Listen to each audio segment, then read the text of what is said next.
हर हर महादेव, जय हो शिव शंकर साथियों, जय श्री राम भाइयों बहनों। स्वागत है आप सभी का शिवा न्यूज़ में। दोस्तों, आज की इस खास वीडियो के अंदर हम बात करने वाले कर्नाटक लोकसभा चुनाव की कि अगर आज की डेट के अंदर, आज के माहौल के अंदर कर्नाटक के अंदर जो है लोकसभा चुनाव हो जाते हैं तो किस पार्टी या किस गठबंधन को कर्नाटक की 28 लोकसभा सीटों में से सबसे ज़्यादा लोकसभा सीटें मिल सकती हैं।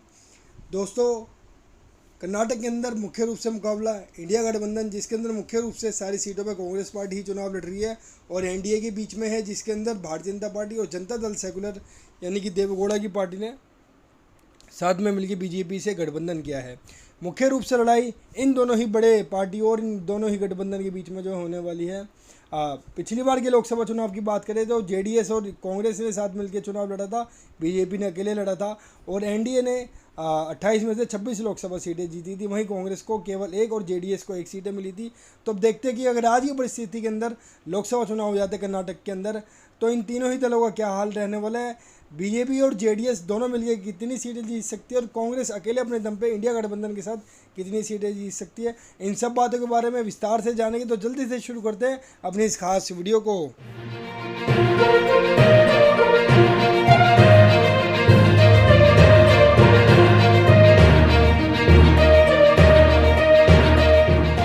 तो दोस्तों, जल्दी से अपने इस कर्नाटक लोकसभा चुनाव के सर्वे को हम शुरू करते हैं।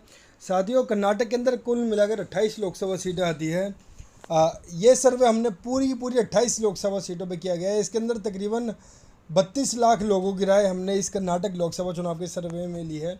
तो इस सर्वे के अंदर सबसे पहले हम बात करेंगे वोट परसेंटेज कि किस पार्टी या गठबंधन को कितने प्रतिशत जो है वोट मिल सकते हैं। फिर हम बाद में बात करेंगे सीटों की। तो सबसे पहले जानते हैं वोट परसेंटेज।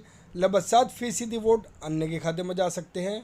लगभग 43% वोट भारतीय जनता पार्टी और जेडीएस के गठबंधन यानी कि एनडीए गठबंधन को इस बार आने वाले कर्नाटक लोकसभा चुनावों में जो हासिल हो सकते हैं।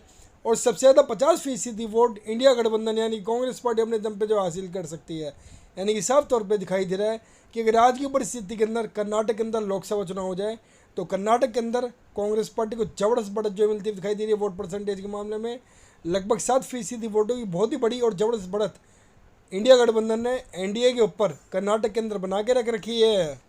तो दोस्तों, ये तो बात थी वोट परसेंटेज की, जिसमें साफ तौर पे दिखाई दे रहा है कि इंडिया गठबंधन आने वाले कर्नाटक लोकसभा चुनावों पे एनडीए यानी कि भारतीय जनता पार्टी के अगुवाई वाली गठबंधन के ऊपर भारी पड़ता हुआ नजर आ रहा है। अब बात करते हैं कि अगर इस वोट परसेंटेज को हम सीटों में कन्वर्ट करते हैं यानी कि ट्रांसलेट करते हैं तो कर्नाटक की 28 लोकसभा सीटों में से कितनी सीटें एनडीए को मिल सकती है, कितनी सीटें इंडिया को मिल सकती है और कितनी अन्य के खाते में जा सकती है। अगर आज की डेट के अंदर कर्नाटक के अंदर लोकसभा चुनाव हो जाए तो कर्नाटक लोकसभा चुनावों में अन्य का यहाँ पे खाता भी खुलता हुआ नजर नहीं आ रहा है। महज 8 सीट पे पूरा एनडीए गठबंधन यानी कि भारतीय जनता पार्टी का एनडीए गठबंधन सिमट के रह सकता है। यानी कि साफ तौर पे दिखाई दे रहा है कि अगर आज की परिस्थिति के अंदर कर्नाटक के अंदर लोकसभा चुनाव हो जाते हैं तो 2019 के उलट स्थिति जो है 2024 के अंदर बीजेपी के लिए होने वाली है। जबकि बीजेपी पिछली बार अकेले दम पे उन्होंने 26 सीटें जीती थी 28 में से, जो कि अब जेडीएस के साथ गठबंधन करने के बावजूद महज 8 सीटों पर पूरा गठबंधन सिमट के रह रहा है, जो कि बहुत बड़ा झटका है भारतीय जनता पार्टी, जेडीएस और ख़ास तौर पर पूरे एनडीए गठबंधन के लिए।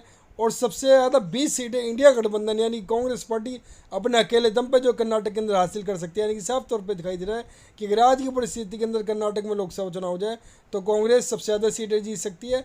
28 में से सबसे ज़्यादा 20 लोकसभा सीटों पर कांग्रेस पार्टी इंडिया गठबंधन इस बार कर्नाटक लोकसभा चुनावों में जीत हासिल कर सकता है।